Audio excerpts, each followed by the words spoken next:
नमस्कार, आप देख रहे हैं न्यूज़ 18 का डिजिटल प्लेटफॉर्म। मैं हूं आपके साथ श्रुति श्रीवास्तव।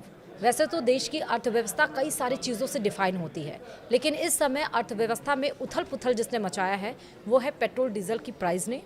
सोने चांदी के रेट इतने ज़्यादा हाई हो रहे हैं, इतने ज़्यादा फ्लक्चुएट हो रहे हैं कि उसका असर सीधे मार्केट पे पड़ रहा है।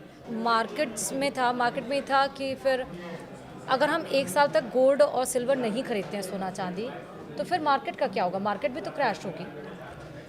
आपकी बात बिल्कुल सही है कि कहीं फ़ायदा है तो कहीं नुकसान है। देखिए गोल्ड का सिर्फ नुकसान ही नहीं है, गोल्ड के फ़ायदे भी है। राइट। जैसे यहाँ पे बहुत सारे इंडियन मैन्युफैक्चरर्स है, ज्वेलर्स हैं, जो क्या करते हैं, रॉ में गोल्ड खरीदते हैं, उनका ज्वेलरी बना के और एक्सपोर्ट कर देते हैं। या डोमेस्टिक मार्केट भी बहुत बड़ा है गोल्ड का, तो वहाँ पे छोटे छोटे एमएसएमईज भी है जो काम कर रहे होते हैं, वहाँ पे एम्प्लॉयज़ भी हैं। तो पूरा मार्केट एक तरीके से अगर लोग खरीदना बंद कर दें अचानक से तो कोलैप्स हो सकता है।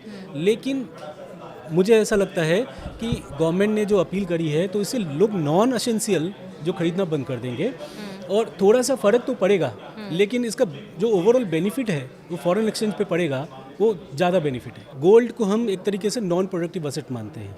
क्यों? क्योंकि गोल्ड से मशीन नहीं बनती, उससे प्रोडक्शन नहीं निकलता है, उससे रोड नहीं बनती है, तो एक तरीके का नॉन प्रोडक्टिव एसेट्स है। गोल्ड इंडिया के इंपोर्ट का सेकंड नंबर है, मतलब हम लार्जेस्ट नंबर पे अगर हम इंपोर्ट्स की कमोडिटी देखें तो गोल्ड उसमें सेकंड नंबर पे आता है। तकरीबन 60 से 72 बिलियन डॉलर का गोल्ड हमने पिछले साल खरीदा था। राइट।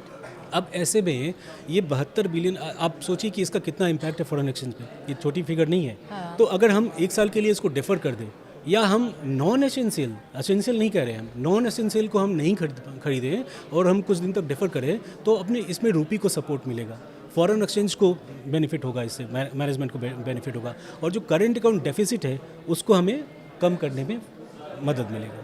तो क्या जो गोल्ड और सिल्वर यानी कि सोने और चांदी के प्राइसेस इतने हाइक हो रहे थे पीएम की अपील के बाद, या जिस तरह से मार्केट क्रैश हुआ उसके बाद, संभावनाएं कैसी लग रही हैं गोल्ड और सिल्वर के मार्केट की? प्राइसेस हाई होंगे, लो होंगे, क्या रहेगा? देखिए, ये शॉर्ट टर्म में तो वोलेटाइल रहेगा, बिल्कुल वोलेटाइल रहेगा। अभी आपने देखा होगा कि पीएम ने अपील करी और इंपोर्ट ड्यूटी बढ़ा दिया गया। हाँ। और प्राइसेस बढ़ गए। राइट। तो अगर लोकल मार्केट में आने वाले टाइम में ये भी देखने को मिल सकता है कि अगर डिमांड ज़्यादा रहा तो प्रीमियम बढ़ सकता है, लेकिन ये भी हो सकता है कि अगर डिमांड घट गया, अगर प्राइसेस हाई है और गवर्नमेंट का जो अपील है लोगों ने फॉलो करना शुरू कर दिया, तो थोड़े से जो प्राइसेस है उस पर फ़र्क भी पड़ेगा, उसके प्राइसेस कम होंगी। लेकिन लॉन्ग टर्म में जब तक सेंट्रल बैंक्स, जैसे आप देखेंगे कि Russia, Turkey, including India, China, इनके सेंट्रल बैंक ने बाहर से गोल्ड खरीदना शुरू कर दिया है। पहले क्या करते थे, लोग डॉलर को अपना रिजर्व बनाते थे।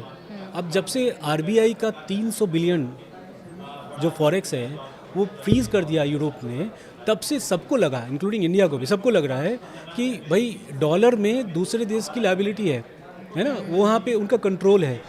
अगर हम फिजिकली सोना यहाँ पे रखें तो उसको कोई बैन नहीं कर सकता है या रोक नहीं कर सकता है। तो एक शिफ्ट कर रहे हैं, इसलिए जो गोल्ड के प्राइसेस बढ़ने का एकमात्र एक रीज़न ये भी है कि ये जो सेंट्रल बैंक्स ने खरीदना शुरू कर दिया है, बहुत बड़े पैमाने पे खरीदना शुरू कर दिया कहा है। भी जाता है, कहावत भी है कि जिसके पास जितना सोना देश, उतना ही ज़्यादा मजबूत अर्थव्यवस्था भी उसकी होती है। बिल्कुल सही बोला आपने। और जैसे हमारे कंट्री को पहले सोने की चिड़िया हाँ, बोलते थे, राइट। आपको जान के आश्चर्य होगा कि भारत के पास तकरीबन 800 मीट्रिक टन सोना है रिजर्व। लेकिन अगर मैं घरों की बात करूं, ठीक है, आपके घर और जितने गृहिणियां हैं सबके घर की बात, 30,000 टन सोना है हमारे भारत के गृहिणियों के पास। आप सोचिए, इतना बड़ा सोना है। तो इसको देखते हुए गवर्नमेंट ने एक 2015 में गोल्ड मोनेटाइजेशन स्कीम लेके आई थी, जिसमें क्या किया था उन्होंने कि आपके घर में जो आइडल पड़े हुए गोल्ड है आप उसको बैंक में जमा कर सकते हैं और उस पर आप इंटरेस्ट भी कमा सकते हैं। इसका इफेक्ट ये हुआ कि तिरुमाला, साउथ के जो मंदिर हैं, शिरडी, इन्होंने अपना गोल्ड को मंदिर में रख के और उसको नॉन प्रोडक्टिव एसेट्स को प्रोडक्टिव बनाया और उससे इंटरेस्ट अर्न करना शुरू कर दिया। ये भी एक बहुत अच्छा तरीका है इन्वेस्ट करने का, क्योंकि हम हमेशा बोलते हैं कि डिजिटली इन्वेस्ट आप कर सकते हैं, लेकिन आप फिजिकल भी इन्वेस्ट कैसे कर सकते हैं गोल्ड और सिल्वर में, वो एक बहुत अच्छा तरीका है। पीएम की अपील के बाद से आपने देखा कि सोना चांदी लोग खरीद भी रहे हैं, नहीं भी खरीद रहे हैं, मार्केट थोड़ा आप ये कहें कि सस्टेन है। लेकिन सवाल ये भी हो रहा है कि फिर आखिरकार सरकार सोना बाहर से क्यों खरीद रही है, ये बड़ा सवाल है। आपका प्रश्न बिल्कुल जायज़ है। बहुत सारे लोग का क्वेश्चन था कि सरकार ने हमें तो बोल दिया कि भाई आप सोना मत खरीदिए, लेकिन खुद ही आरबीआई बहुत बड़े पैमाने पे सोना खरीद रही है। देखिए, जो लोग सोना खरीदते हैं वो अपने कंजम्पशन के लिए खरीदते हैं। सरकार ने जो अपील करी है वो फॉरेन एक्सचेंज बचाने के लिए करी है। जैसे हमने कहा था कि क्रूड पे सबसे ज़्यादा फॉरेन एक्सचेंज खर्च होता है, डॉलर हम खर्च होता है, हम बात करें तो 160 से 170 बिलियन डॉलर हम क्रूड पे खर्च करते हैं। सोना पे तकरीबन 60 से 70 बिलियन हम खर्च करते हैं, तो ये सेकेंड नंबर पे आता है। तो लोग जो खरीदते हैं वो अपने कंजम्पशन के लिए खरीदते हैं, लेकिन जो आरबीआई खरीदती है वो स्ट्रेटजिक रिजर्व के लिए खरीदती है। वो अपने इकोनॉमी में जो रिज़र्व है गोल्ड का वो बढ़ाने के लिए करती है, जिससे कि आपको कल को अगर कोई सिचुएशन आए तो उसमें वो गोल्ड को हम यूज़ कर सकें। जैसे आपने देखा होगा अभी क्या है, डॉलर पे डिपेंडेंसी हमारी देश नहीं है, सारे दुनिया भर के तमाम देश अब एक करेंसी पे डिपेंडेंसी घटा रहे हैं। पहले लोग डॉलर पर आंख मूंद कर उनके सेंट्रल बैंक्स खरीदा करते थे, लेकिन जब से रशिया का 300 बिलियन रिजर्व फ्रीज हुआ तब से हमारी कंट्री भी सोना पे अपना फेथ हमने करना शुरू कर दिया, और हम धीरे धीरे हम सोना की तरफ जा रहे हैं, क्योंकि सोना गोल्ड को कोई और देश जब हमारे फिजिकल कंट्रोल में रहेगा तो उसको कोई और देश कब्जा नहीं कर सकता या उसको रिस्ट्रिक्शंस नहीं लगा सकता। तो आरबीआई जो खरीदती है वो देश के रिजर्व्स के लिए खरीदती है, स्ट्रेटेजिक रिजर्व्स होते हैं, वो कंजम्पशन नहीं है। तो फिर जमा क्यों किया था? आपका क्वेश्चन ये है कि पहले विदेशों में सोना क्यों जमा किया जाता जो फिर मंगवाना पड़ा, जो अभी मंगवाना पड़ रहा है। देखिए, इसका पहले जो रीज़न था वो अलग था, वो रीज़न प्रैक्टिकल रीजंस थे। पहले तो हमारे पास उस तरीके की इंफ्रास्ट्रक्चर भी नहीं थी। दूसरा जो सिचुएशन था कि हम बैंक ऑफ इंग्लैंड या बाकी बैंक्स को दे के आसानी से कोलेटरल पे हमें लोन मिल जाता था, और बहुत आसानी से हमें कभी भी फंडिंग चाहिए था तो हमें मिल जाया करता था। ठीक है। लेकिन रिजर्व बैंक ने देखा कि ये जो ग्लोबल टेंशन हो रहा है, जो मिडिल ईस्ट में टेंशन हुआ, यूक्रेन और रशिया का वार हुआ, और हर देश में ही कुछ ना कुछ चल रहा है, तो बाहर पैसा रखना, गोल्ड रखना सेफ़ नहीं है। तो government, reserve bank of India ने उस फिजिकल उस गोल्ड को जो बाहर रखा हुआ था उसको अपने देश में लाना शुरू कर दिया।